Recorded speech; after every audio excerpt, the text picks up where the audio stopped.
কারো বিবাহ হচ্ছে না, কারো সন্তান হচ্ছে না। এসব সমস্যার সমাধান চাইবো মালিকের কাছে।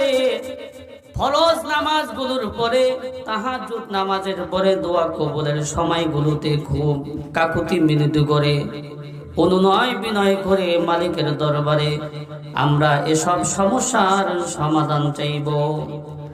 আমাদের উপর আল্লাহ তাআলার কত বিধান আসে, কত ফায়সালা আসে। আমরা সুস্থ কিংবা অসুস্থ হয়ে যেতে পারি, কেউ মারা যেতে পারি, কেউ বিপদে পড়তে পারি। এসব সমস্যার সম্মুখীন আমরা প্রতিনিয়ত হচ্ছি। এসব ক্ষেত্রে আমাদের করণীয় হইল আল্লাহ পাক রব্বুল আলামিনের হুকুমের সামনে নিজেদেরকে বিলীন করে দিতে হবে। আল্লাহ পাক রব্বুল আলামিনের হুকুমের সামনে নিজেদেরকে কুরবান করে দিতে হবে। কারণ আমার যথাসাধ্য চেষ্টা করার পরে যেটা হয়েছে এটা কেবল আল্লাহ তাআলার পক্ষ থেকে হয়েছে। আল্লাহ তাআলার মানসা এবং চাহিদা এমনটি ছিল, এই জন্য সেটার উপর সন্তুষ্ট থাকতে হবে। একটা কথা আমাদের পরিষ্কার মনে রাখতে হবে, পৃথিবীর সকল মানুষ যদি মিলে আমাকে কিছু উপকার করতে চায় তাহলে অতটুকুই পারবে যতটুকু আল্লাহ তাআলা তাকদিরে লিখে রেখেছেন। আর পৃথিবীর সকল মানুষ মিলে যদি আমার কোনো ক্ষতি করতে চায় তাহলে অতটুকুই পারবে যতটুকু মালিক তাকদিরে লিখে রেখেছেন। এই জন্য সাহায্য চাইবো আল্লাহ তাআলার কাছে। সব কিছু সমস্যা সমাধানের জন্য সাহায্য আল্লাহ তাআলার কাছে চাইবো।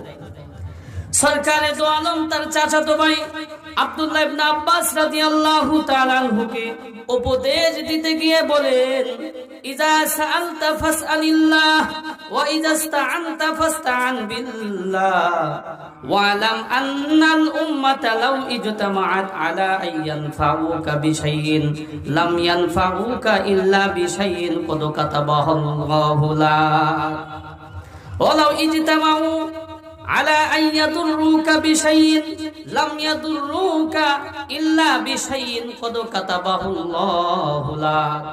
হে আব্দুল্লাহ ইবনে আব্বাস, যদি তোমার কিছুর প্রয়োজন হয় তাহলে তুমি আল্লাহ তাআলার কাছে চাও। তোমার যদি সাহায্য চাওয়ার প্রয়োজন হয় আল্লাহ তাআলার কাছে সাহায্য চেও।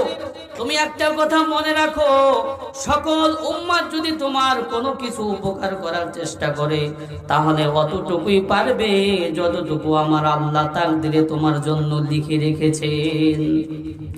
আর সকল উম্মাত মিলে যদি তোমার কোনো ক্ষতি করার চেষ্টা করে তাহলে অতটুকুই পারবে যতটুকু আমার মালিক তাকদিরে লিখে রেখেছেন। আল্লাহ পাক রব্বুল আলামিন এটাই বলেছেন, ওয়া ইয়ামসাসকাল্লাহু বিদুররিন ফালা কাশিফা লাহু ইল্লা হু ওয়া ইয়ামসাসকাল্লাহু বিদুররিন ফালা কাশিফা লাহু ইল্লা হুয়া ওয়া ইউরিদুকা বিখাইরিন ফালা রাদ্দা লিফাজলিহি। বলে আল্লাহ পাক রব্বুল আলামিন যদি কারো ক্ষতি করতে চান, কিছু কষ্ট দিতে চান, তাহলে পৃথিবীর সকল মানুষ যদি মিলিত হয়ে ওইটাকে দূর করার চেষ্টা করে ওই ক্ষতিকে প্রতিহত করতে পারবে না। আর আমার আল্লাহ পাক যদি কিছু উপকার সাধিত করতে চান, পৃথিবীর সকল মানুষ মিলে যদি ওইটাকে প্রতিহত করতে চায় তাহলে প্রতিহত করতে পারবে না। এই জন্য আল্লাহ তাআলার বিধানকে আমরা সব সময় মেনে নেব। আল্লাহ তাআলার বিধানের সামনে নিজেদেরকে কুরবান করে দেব, নিজেদেরকে বিলীন করে দিব। তাহলেই আমরা ঈমানের পূর্ণতায় পৌঁছতে পারবো।